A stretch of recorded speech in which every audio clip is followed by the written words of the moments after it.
Shalom semuanya. Hari ini kita memperingati kenaikan Tuhan Yesus ke sorga. Alkitab berkata, Yesus mati karena dosa-dosa kita. Dia dikuburkan, tetapi pada hari yang ketiga, Dia dibangkitkan. Haleluya!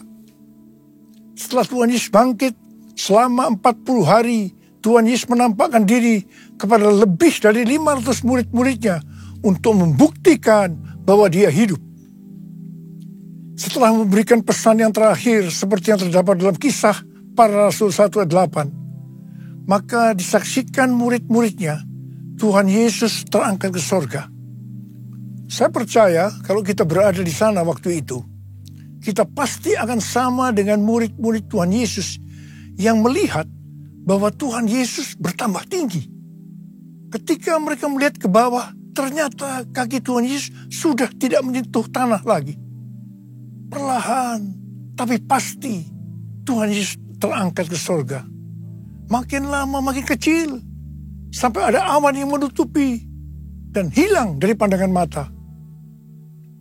Sementara mereka terheran-heran melihat ke langit, maka ada 2 orang yang berpakaian putih di dekat mereka yang berkata, "Hai orang-orang Galilea, mengapakah kamu berdiri melihat ke langit? Yesus ini yang terangkat ke sorga meninggalkan kamu, akan datang kembali dengan cara yang sama seperti kamu melihat Dia naik ke sorga." Dari ayat ini, saya percaya kalau yang melihat Tuhan Yesus naik ke sorga adalah murid-murid Tuhan Yesus, maka yang akan melihat Tuhan Yesus turun dari sorga adalah murid-murid Tuhan Yesus. Amin. Tuhan Yesus berkata dalam Yohanes 14 ayat 1-3, "Janganlah gelisah hatimu, percayalah kepada Allah, percayalah juga kepadaku. Di rumah Bapa-Ku banyak tempat tinggal. Jika tidak demikian, tentu aku mengatakannya kepadamu.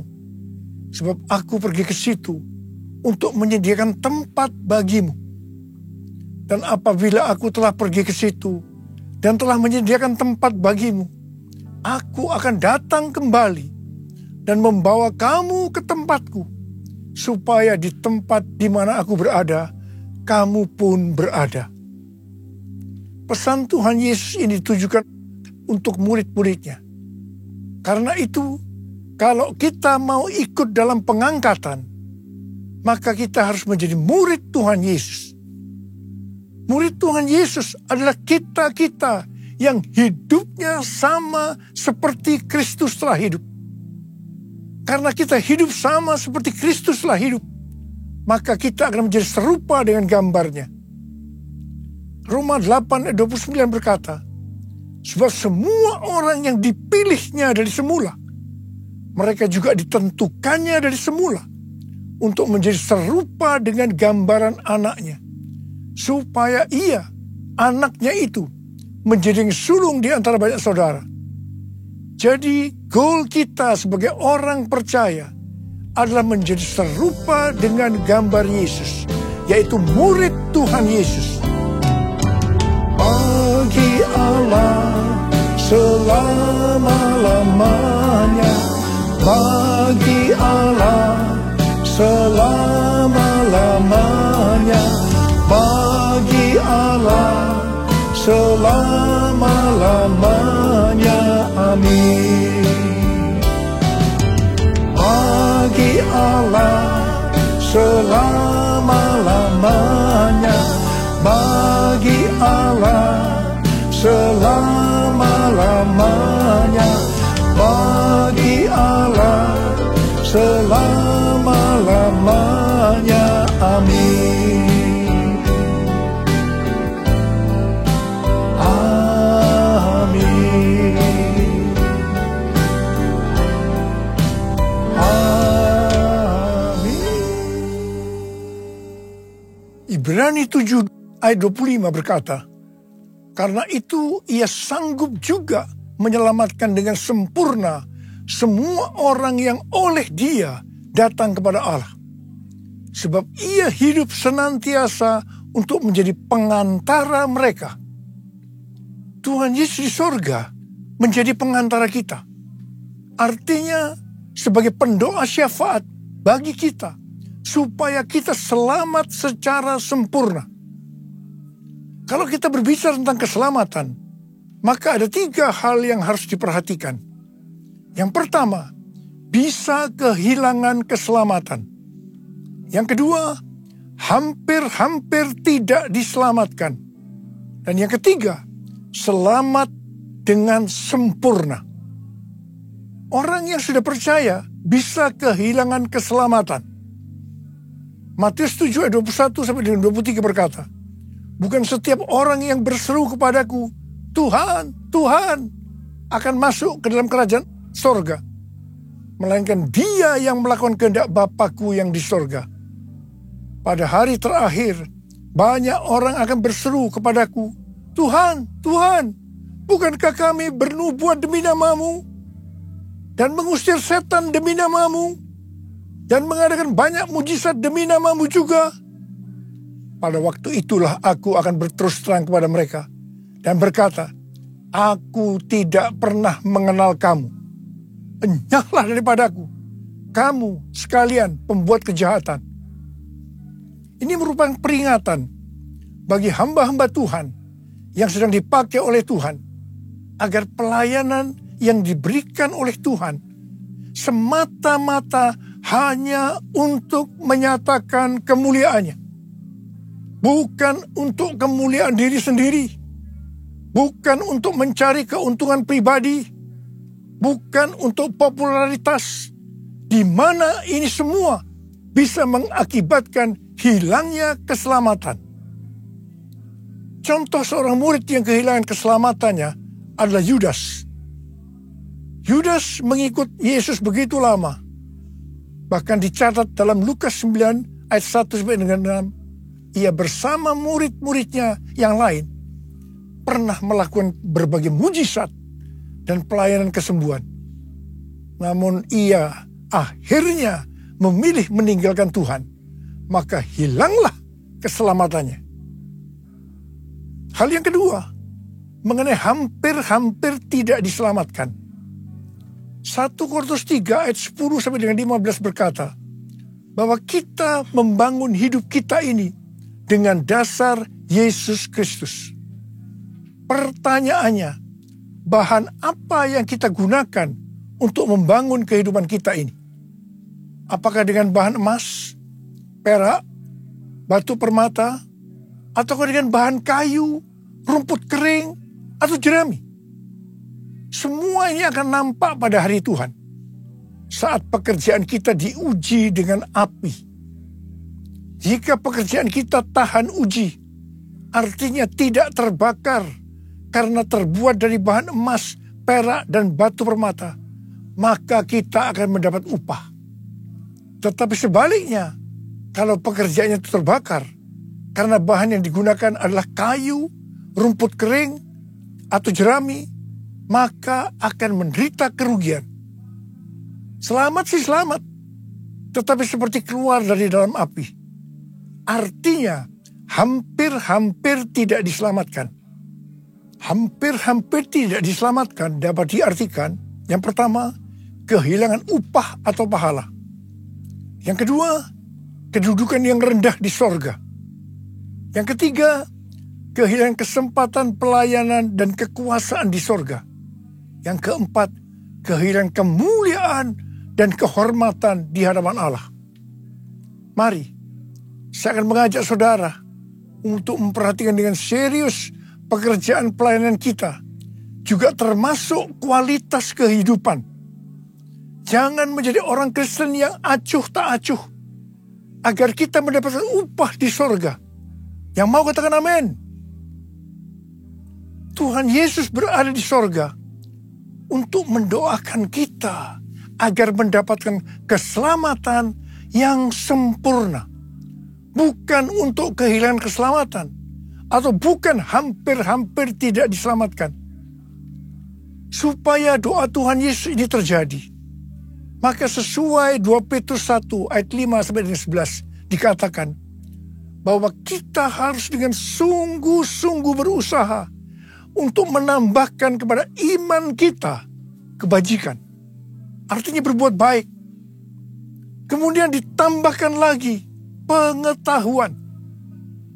Kemudian tambahkan lagi dengan penguasaan diri. Tambahkan lagi dengan ketekunan. Tambahkan lagi dengan kesalehan yang artinya hidup kudus. Tambahkan lagi kasih akan saudara-saudara seiman. Dan tambahkan lagi kasih akan semua orang. Kalau kita melakukan ini semua dengan sungguh-sungguh, maka kita akan lebih mengenal Tuhan Yesus Kristus. Dan kita tidak akan pernah tersandung. Dengan demikian, kita akan dikaruniakan hak penuh untuk memasuki kerajaan kekal, yaitu kerajaan Tuhan dan Juru Selamat kita, Yesus Kristus. Yang artinya kita mendapatkan keselamatan yang sempurna. Haleluya!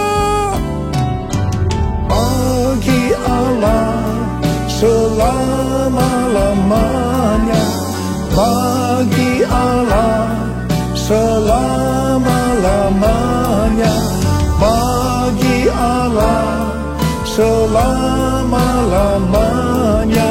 Amin. Bagi Allah selama-lamanya, bagi Allah selama-lamanya, bagi Allah selama-lamanya. Amin. Amin. Amin. Pesan yang terakhir dari Tuhan Yesus untuk murid-muridnya sebelum ia terangkat ke sorga terdapat dalam Kisah Para Rasul 1 ayat 8 yang berkata, tetapi kamu akan menerima kuasa kalau Roh Kudus turun ke atas kamu. Dan kamu akan menjadi saksiku di Yerusalem dan di seluruh Yudea dan Samaria dan sampai ke ujung bumi. Setelah memberikan pesan yang terakhir ini, Tuhan Yesus naik ke sorga. Setelah itu, apa yang dilakukan oleh murid-muridnya? Mereka pergi ke Yerusalem dan berkumpul di ruang atas atau kamar loteng. Mereka melakukan ini karena Tuhan Yesus yang menyuruh mereka agar tidak meninggalkan kota Yerusalem, karena mereka akan dilengkapi dengan kekuasaan dari tempat tinggi. Tuhan Yesus berkata, sebab Yohanes membaptis dengan air, tetapi tidak lama lagi kamu akan dibaptis dengan Roh Kudus. Murid-murid yang berkumpul berjumlah sekitar 120 orang. Kisah Para Rasul 1 ayat 14 bagian A berkata, mereka semua bertekun dengan sehati dalam doa bersama-sama. Artinya, mereka berdoa, memuji dan menyembah Tuhan dalam unity siang dan malam. Ini adalah prinsip restorasi Pondok Daud. Ini adalah prinsip menara doa. Pada hari raya Pentakosta, jadi 10 hari setelah mereka berkumpul itu, tiba-tiba turunlah dari langit suatu bunyi seperti tiupan angin yang keras yang memenuhi seluruh rumah di mana mereka duduk. Dan tampaklah kepada mereka lidah-lidah seperti nyala api yang bertebaran dan hinggap pada mereka masing-masing. Maka penuhlah mereka dengan Roh Kudus. Lalu mereka mulai berkata-kata dalam bahasa-bahasa lain seperti yang diberikan oleh Roh itu kepada mereka untuk mengatakannya. Itu adalah bahasa roh. Orang yang dibaptis dengan Roh Kudus atau dipenuhi Roh Kudus, tanda awalnya adalah berbahasa roh. Setelah itu murid-murid Tuhan Yesus dipakai secara luar biasa untuk melakukan amanat agung. Tanda dan mujizat menyertai pelayanan mereka. Peristiwa ini disebut sebagai Pentakosta yang pertama. Pentakosta yang pertama ini dahsyat.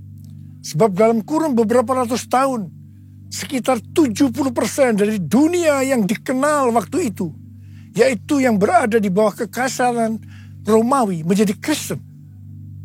Pertanyaannya, apakah amanat agung sudah selesai? Jawabannya Belum. Karena itu pada tahun 1906, kembali Roh Kudus dicurahkan di Azusa Street, yang disebut sebagai Pentakosta yang kedua. Ciri-ciri yang menonjol dalam Pentakosta kedua ini adalah penekanan dalam hal berbahasa roh dan pelayanan mujizat dan kesembuhan. Meskipun seluruh karunia roh juga dicurahkan dengan limpahnya. Pentakosta kedua ini dahsyat. Mengapa? Karena melahirkan gerakan Pentakosta dan karismatik. Saat ini ada sekitar 700 juta orang yang diberdayakan oleh Roh Kudus. Pertanyaannya, apakah amanat agung sudah selesai? Jawabannya belum. Karena itu hari-hari ini pencurahan Roh Kudus yang jauh lebih dahsyat dibanding dengan Azusa Street sedang terjadi. Ini disebut sebagai Pentakosta yang ketiga. Seperti yang terjadi pada Pentakosta yang pertama dan Pentakosta yang kedua. Maka berbahasa roh dan pelayanan kesembuhan juga terlihat begitu intens. Saya percaya dengan Pentakosta ketiga ini, amanat agung Tuhan Yesus akan selesai dan Tuhan Yesus akan datang kembali. Yesus, aku percaya, Yesus, aku milikmu, ku hidup karenamu dan hanya untukmu. Yesus, aku percaya, Yesus, aku milikmu, ku hidup karenamu dan hanya untukmu selamanya. I will worship you, I will worship you, I will worship you, Jesus, Jesus,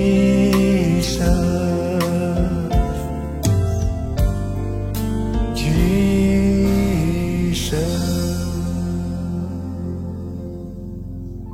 Rasul Paulus berkata dalam 1 Korintus 14 ayat 5a, aku suka supaya kamu semua berkata-kata dengan bahasa roh.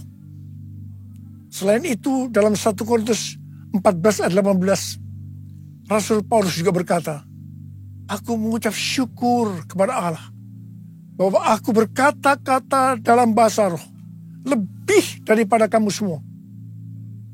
Saya sangat mengaminkan apa yang dikatakan oleh Rasul Paulus ini.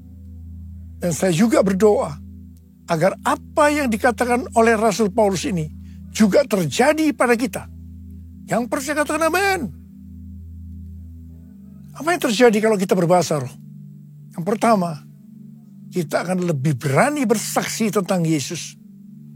Kita ingat Petrus, di mana sebelum dia dibaptis Roh Kudus dengan tanda awal berbahasa roh, dia pernah menyangkal Yesus sebanyak 3 kali sebelum ayam berkokok. Setelah dibaptis Roh Kudus dan berbahasa roh, dia berani bersaksi tentang Tuhan Yesus. Tidak peduli akan disesah atau dipenjarakan. Yang kedua, kalau kita berbahasa roh, maka sesuai dengan 1 Korintus 14 ayat 4a dikatakan, siapa yang berkata-kata dalam bahasa roh, ia membangun dirinya sendiri. Yang artinya kalau kita berbahasa roh, kita akan membangun iman kita. Yang ketiga, kalau kita berbahasa roh, kita akan lebih merasakan hadiratnya dan lebih intim dengan dia. Karena ketika kita berbahasa roh, kita berkata-kata kepada Allah, bukan kepada manusia. Yang keempat, kalau kita berbahasa roh, kita akan bisa berdoa lebih lama lagi. Yang kelima, sesuai dengan 1 Korintus 14 ayat 14 dan 15 yang berkata, sebab jika aku berdoa dengan bahasa roh, maka rohkulah yang berdoa, tetapi akal budiku tidak turut berdoa. Jadi, apakah yang harus aku buat? Aku akan berdoa dengan rohku. Tetapi aku akan berdoa juga dengan akal budiku. Aku akan menyanyi dan memuji dengan rohku. Tetapi aku akan menyanyi dan memuji juga dengan akal budiku. Jadi, kalau kita menghendaki agar roh kita berdoa, menyanyi, dan memuji, maka kita harus berbahasa roh. Sedangkan kalau dengan akal budi atau jiwa, maka kita harus menggunakan bahasa yang kita mengerti. Mari, bagi yang mau melakukan katakan bersama saya, amin. Sekarang Tuhan Yesus berada di sorga, duduk di sebelah kanan Allah Bapa. Tuhan Yesus berpesan kepada kita, aku datang segera. Waktu Tuhan Yesus ditanya oleh murid-muridnya, apa tanda kedatanganmu dan tanda kesudahan dunia ini? Salah satu jawabannya seperti yang tertulis dalam Matius 24 ayat 14. Dan Injil kerajaan ini akan diberitakan di seluruh dunia menjadi kesaksian bagi semua bangsa. Sesudah itu barulah tiba kesudahannya. Karena itu Tuhan memberikan tugas kepada kita sebagai murid-muridnya untuk menjadikan semua bangsa itu menjadi murid Tuhan Yesus. Ini adalah amanat agung dari Tuhan Yesus. Salah satu visi dari Empower 21 bahwa pada hari Pentakosta tahun 2033 setiap orang akan mendapatkan kesempatan untuk berjumpa secara autentik dengan Tuhan Yesus melalui kuasa dan kehadiran Roh Kudus. Rick Warren dari Southern Baptist Church mendapatkan bahwa tahun 2033 adalah goal untuk menyelesaikan amanat agung. Karena itu, mari kita perhatikan dengan sungguh-sungguh satu dekade ke depan ini, yaitu dari tahun 2023 sampai dengan tahun 2033. Tahun 2033 adalah peringatan penginjilan yang ke-2000 tahun. Peringatan kematian, kebangkitan, dan kenaikan Tuhan Yesus ke sorga yang ke-2000 tahun. Dan juga pencurahan Roh Kudus yang berarti ini peringatan hari ulang tahun gereja yang ke-2000 tahun. Untuk bisa menyelesaikan amanat agung, tidak bisa dengan kekuatan sendiri, tetapi harus dengan kuasa Roh Kudus. Karena itu, saudara harus penuh dengan Roh Kudus. Ada berapa banyak di antara saudara yang rindu untuk dibaptis Roh Kudus dengan tanda awal berbahasa roh? Angkat tangan saudara. Ada berapa banyak di antara saudara yang rindu untuk dipenuhi dengan Roh Kudus? Angkat tangan saudara. Curahkanlah kuasa-Mu Tuhan, mujizat terjadi di tempat ini. Curahkanlah kuasa-Mu Tuhan, mujizat terjadi sekarang ini. Curahkan ya Tuhan, curahkanlah kuasa-Mu Tuhan, mujizat terjadi di tempat ini. Curahkanlah kuasa-Mu Tuhan, mujizat terjadi sekarang ini. Mujizat terjadi sekarang ini. Mujizat terjadi sekarang ini. Sembah Dia. Kurana masyana labakana marabara bara bara bara bara bara. Uriana bara bara bara bara bara bara bara bara. Uriana bara bara bara bara bara bara bara bara. Curahkan Roh-Mu Tuhan, curahkan Roh-Mu Tuhan. Baptis mereka dengan Roh Kudus dengan tanda amal berbahasa roh ya Tuhan. Terima, terima, terima, terima, terima.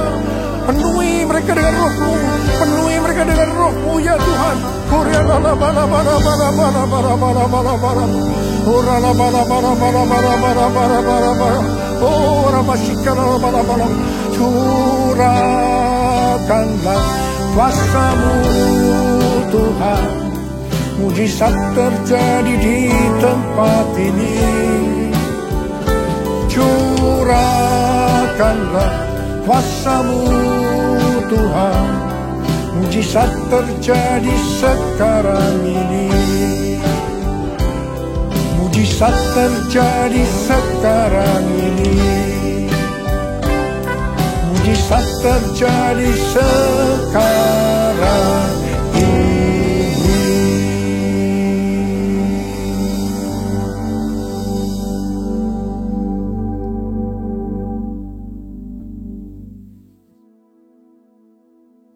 Mari saudara-saudara, kita akan masuk ke dalam perjamuan kudus. Kita akan mengingat ayat ini. Sebab setiap kali kamu makan roti ini dan minum cawan ini, kamu memberitakan kematian Tuhan sampai Ia datang. Perjamuan kudus adalah perjamuan Tuhan Yesus sendiri. Setiap kali kita masuk dalam perjamuan kudus, Tuhan Yesus selalu berkata, biarlah ini menjadi peringatan akan aku. Peringatan akan aku. Karena itu mari arahkan hati kita kepada kebaikan Tuhan. Kita akan mengingat kebaikan Tuhan. Mari tundukkan kepala. Bapa, siapakah kami ini sebelum kami mengenal Engkau? Kami semua orang berdosa. Upah dosa adalah maut, mati. Tapi Engkau yang tidak berdosa telah dijadikan dosa oleh karena kami. Engkau harus turun dari sorga mulia, menjelma menjadi manusia, mati ganti kami dengan penderitaan yang luar biasa. Itu Engkau ya Abah, itu Engkau. Engkau jadikan kami sebagai anak-anak-Mu. Engkau tuntun, Engkau bela, Engkau lindungi, Engkau berkati. Engkau juga hajar kami kalau kami salah. Itu Engkau ya Abah. Itu Engkau ya Abah. Tuhan terima kasih. Bapa terima kasih. Bapa terima kasih. Tuhan akan memberkati kita melalui perjamuan kudus. Tapi Tuhan mau kita makan dan minum dengan cara yang benar. Karena itu masing-masing sekarang berdoa. Introspeksi. Lihat keadaan dirimu masing-masing. Jangan menyimpan dosa. Kalau ada dosa yang Tuhan ingatkan, langsung kita minta ampun. Selesaikan di hadapan Tuhan supaya kita diberkati. Ampuni. Ampuni saya Tuhan. Ampuni. Ampuni ya Tuhan anak-anak-Mu. Ampuni. Ampuni. Ampuni. Terima kasih Abah. Layakkan kami untuk masuk dalam perjamuan kudus. Kami akan masuk dalam perjamuan kudus dengan hati yang penuh ucapan syukur. Dalam nama Yesus kami berdoa. Amin. Sekarang mari angkat roti di tangan kanan saudara tinggi-tinggi. Sebab apa yang telah kuteruskan kepadamu telah aku terima dari Tuhan. Yaitu bahwa Tuhan Yesus pada malam waktu Ia diserahkan mengambil roti. Dan sesudah itu Ia mengucap syukur atasnya. Ia memecah-mecahkannya dan berkata, inilah tubuhku yang diserahkan bagi kamu. Perbuatlah ini menjadi peringatan akan aku. Saudara dikasih Tuhan, bukankah roti yang kita pecah-pecahkan ini adalah persekutuan kita dengan tubuh Kristus? Mari kita makan dalam nama Yesus.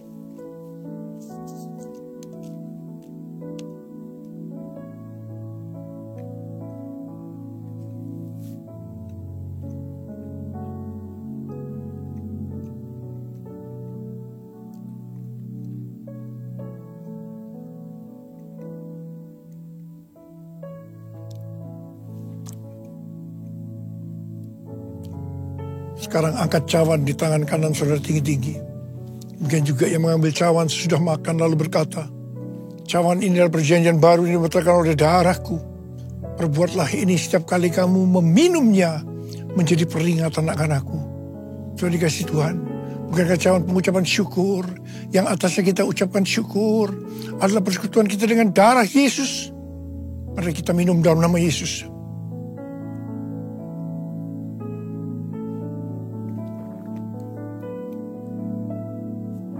Mari angkat tangan kita di hadapan Tuhan. Ucapkan syukur dan terima kasih dengan suara, jangan diam. Tuhan terima kasih ya Tuhan. Terima kasih. Terima kasih ya Tuhan. Terima kasih. Kuria lala bara bara bara bara bara. Kuria lala bara bara bara bara bara.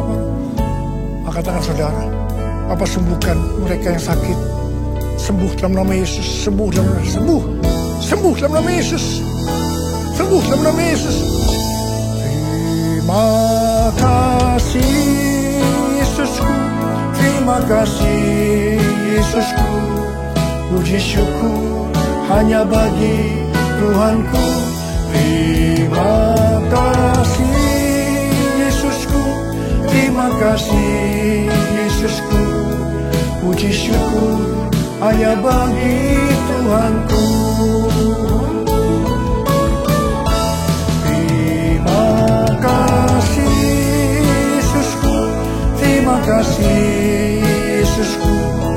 Puji syukur hanya bagi Tuhanku. Terima kasih Yesusku, terima kasih Yesusku. Puji syukur hanya bagi Tuhanku. Puji syukur hanya bagi Tuhanku. Puji syukur hanya bagi Tuhanku.